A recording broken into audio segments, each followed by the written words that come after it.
So it's cold in the shop. I've got the heater running, so you'll have to excuse the background sound.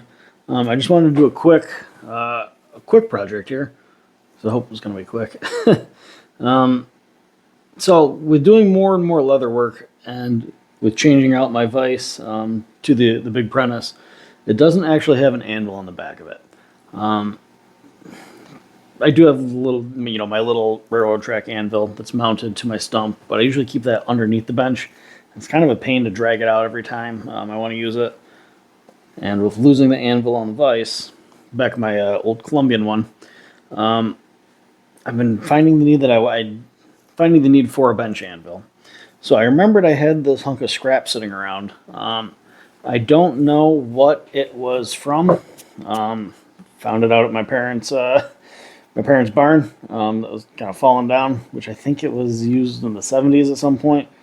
So if you look here, if you can see, it looks like someone had previously kind of used this for a bench anvil. There's some kind of scratch marks and some dimples, like someone's using it for a striking surface of almost of some kind. So my plan here, it's pretty rusty, is to just take the wire wheel and the angle grinder to this, clean it up, and then hopefully be able to just kind of keep this hanging out on the bench for a bench anvil. Just most prominently the main use they use it for is just setting rivets, the copper rivets, when I build sheaths, and also like snaps, stuff like that. Yeah. Saves me from having to drag the little railroad track one out constantly. So one side of this does have 2 holes drilled into it. They don't go all the way through. This doesn't look like they were. There's obviously no holes, but I don't know if there's like a sheared off screw or something in them. It doesn't appear to be, so we'll see when it gets cleaned up.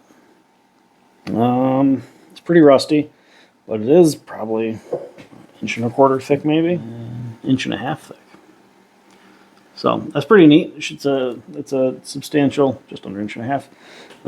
It's a substantial piece of steel that's kind of hanging out there. So it should make a good bench anvil. Yeah, rambling again.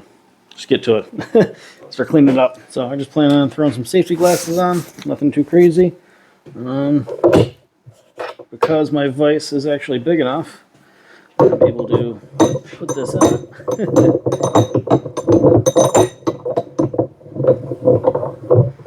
Hold it securely.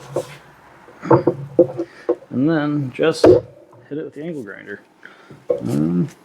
Not much more to it than that.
Yeah, that just about cleans it up. Bring it over the bench and we'll kind of give you a closer look.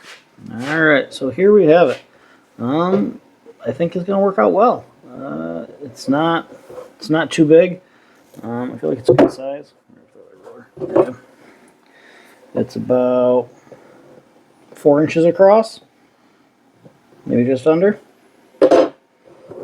So that's plenty enough to set a sheath on and just kind of use it to set some rivets. It's nice and flat.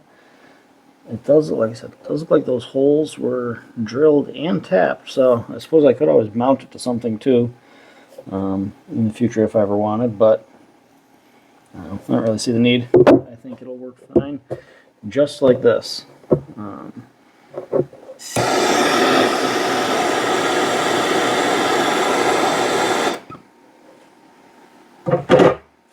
You should try to get some of the stuff out of those holes too.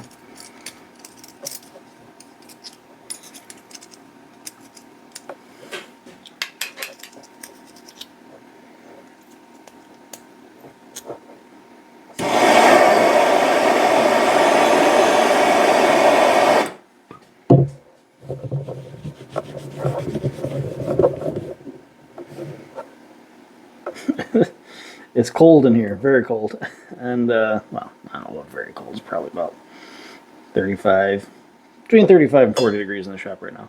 So this hunk of steel is pretty chilly.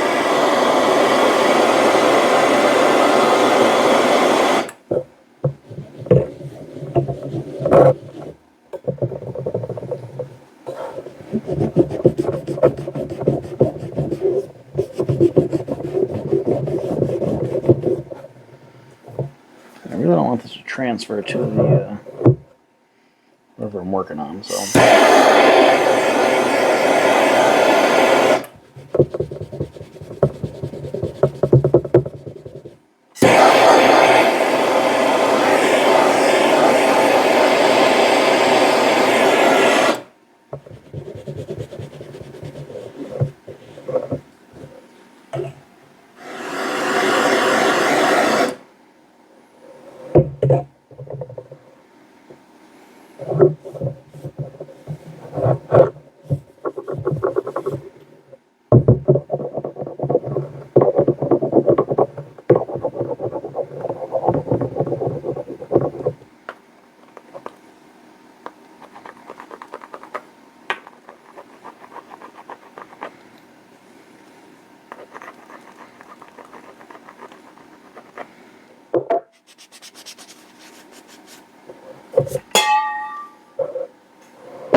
Alright, I think that's it. Maybe just for the heck of it, we'll drive a little test rivet here.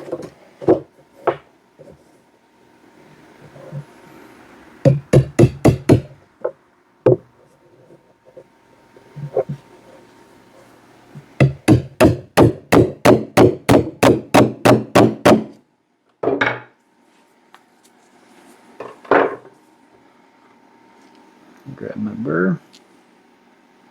Super fancy burr setting tool. Some old rebar. Just had a hole drilled in it. I did put a beeswax finish on this too. But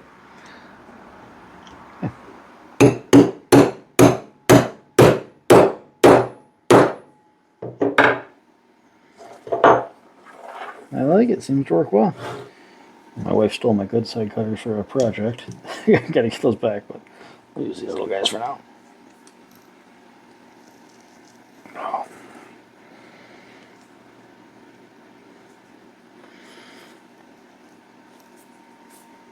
And these ones are very dull.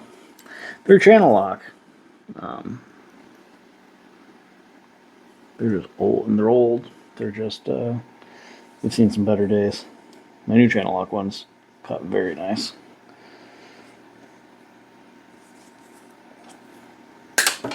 There we go. One of those things I like about this bench design is it's got these, like, almost like floor joists that run underneath the bench. So like even those individual boards, right? These 2x6s, it doesn't flex at all, which is pretty handy, especially when you want to set something like this right above one of them. Then you can hammer on it.